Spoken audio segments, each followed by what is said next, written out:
Okay, why and how to resist a Trump America. Um, During this last election cycle, we had a very unique situation, and it was a real wake-up call for many people that a large number of Americans are very dissatisfied with our usual two-party political scene here. And we had a lot of people who did not favor the Democratic candidate, Hillary Clinton. She was very unpopular. And there was no other candidate who seemed to be quite popular enough to get on that ticket, though Bernie Sanders was a pretty good contender. The Democratic Party was definitely in favor of putting Hillary Clinton up, and she did not win. And we had the Republican candidate, Donald Trump, who was also very much not your typical politician. He made a lot of bombastic statements. Some things he had said were very racist, xenophobic, sexist, but many people felt like he shot from the hip and he was not your usual politician, and people mostly wanted change, and so he has become our 45th president. And since then, we've had a series of policies he's tried to implement without much success, but we can see the trajectory of where he'd like to take us, and I think many of us are resistant to that and should resist. And so some of the things that Trump has particularly favored talking about is illegal immigrants. Illegal immigrants are supposedly, this criminal class of people who are coming here and causing all these problems and taking everybody's jobs. And the truth is that it's not quite like that. There are a small percentage of people in this country.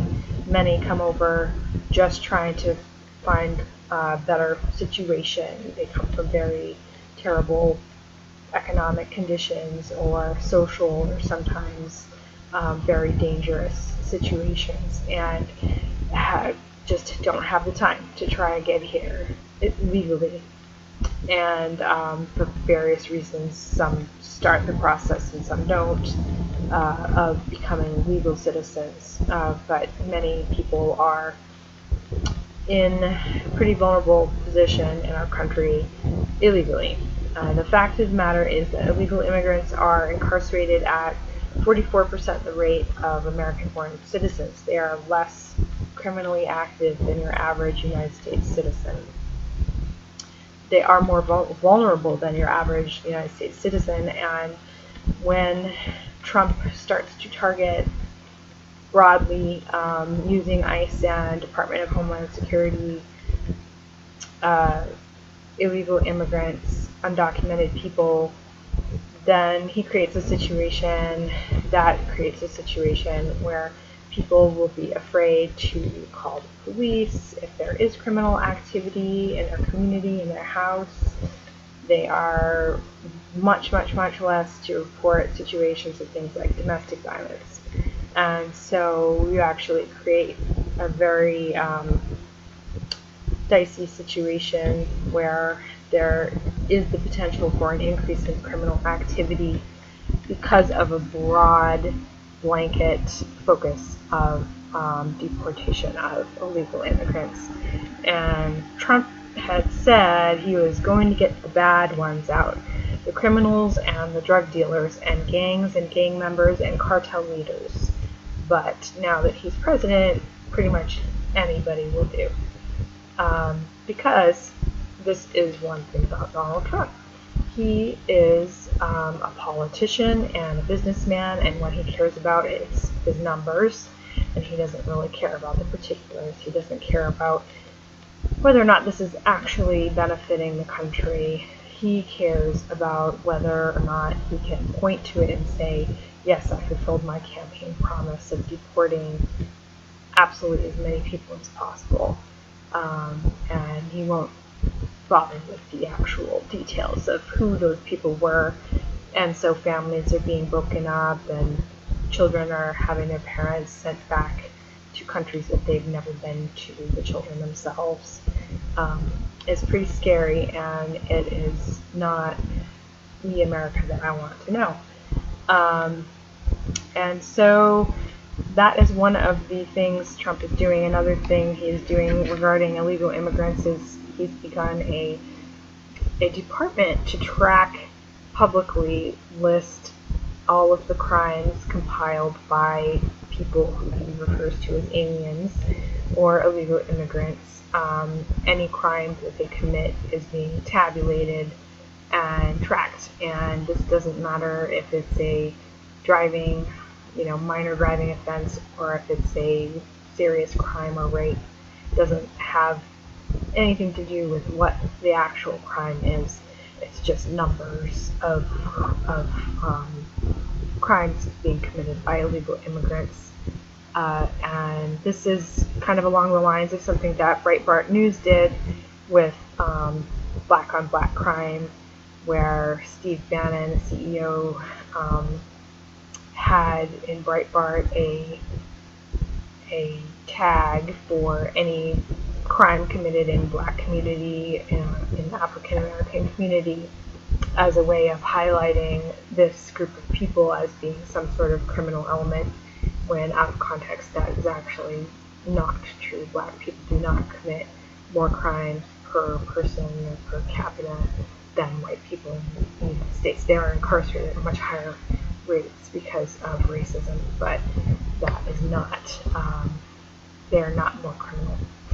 And there was another list compilation a long time ago, back in Nazi Germany. There was a Criminal Jew was a weekly publication, and this is a very familiar tactic of an autocrat, which would seek to vilify one set of people in order to keep the poor people focused on that set of people. And while that's happening over here, this person is getting all the power, and they are creating, ideal situation for themselves, which in Trump's case has to do with taxing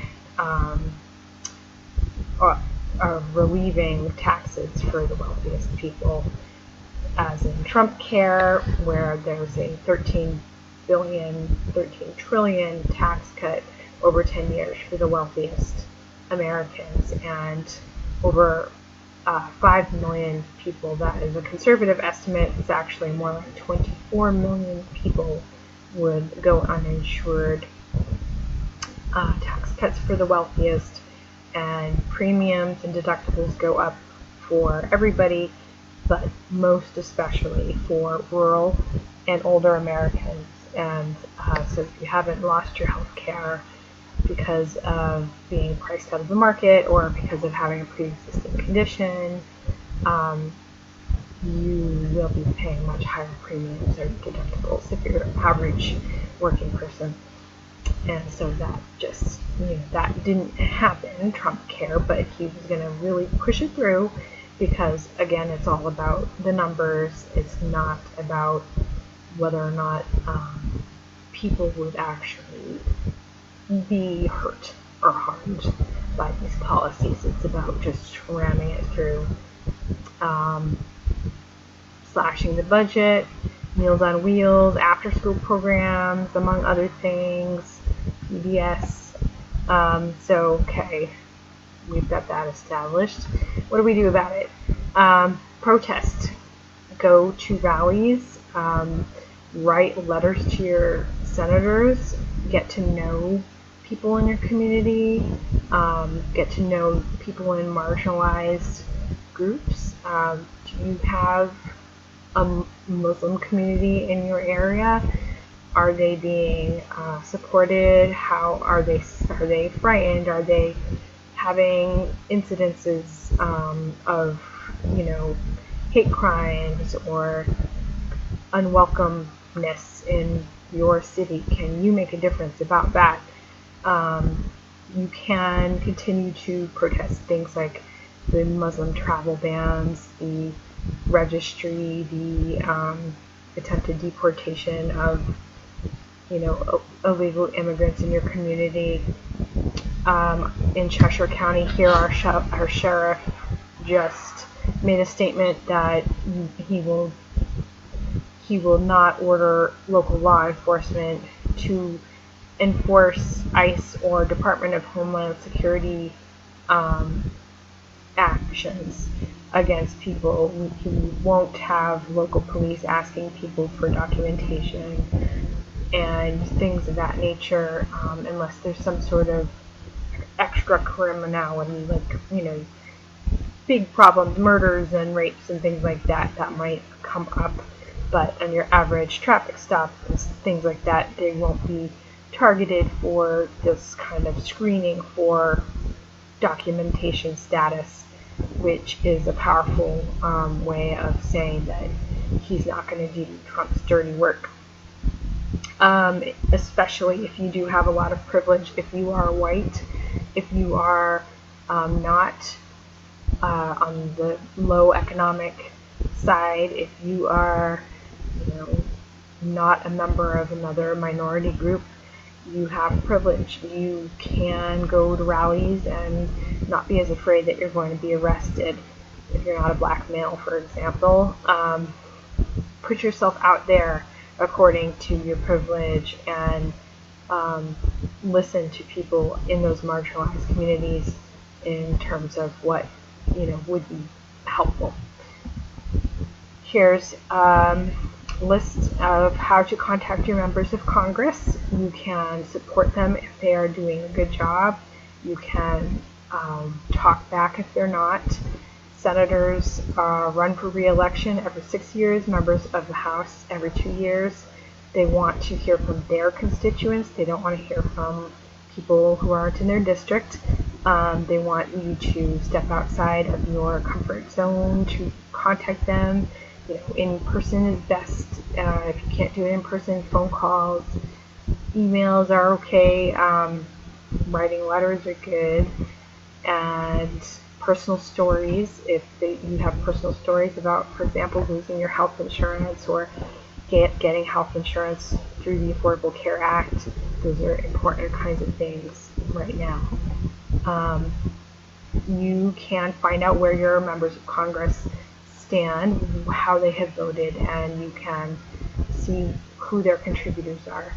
And you can continue to put pressure on them to only accept donations from people who are aligned with their values, put their money where their mouth is, and you can also encourage or discourage them for particular votes. You can organize locally, attend town hall meetings, start a resistance group. The Indivisible people are awesome. Use your local press, write op-eds. How do you talk to Trump voters when you disagree with them? What if your family members voted for Trump? People voted for Trump for a reason, and a lot of times that reason was they were in pain, they have lost jobs, their towns are hurting economically. I think the best thing to do is identify that common ground and interest. Use facts and logic and reason. Don't be a jerk. Be a good person. Understand that everybody has a personal reason for how they vote. And don't focus on them as a person. Focus on the subject. And if you have good facts, generally you can make a difference. Do not let people be targeted for hate crimes or hate speech. Stand up for them. In your everyday life, this is something that can make a difference. And that is it for my speech. I really hope that there's something that you learned today and that you can take something away from this and feel like you've got more power to act and stand up and resist this Trump's America.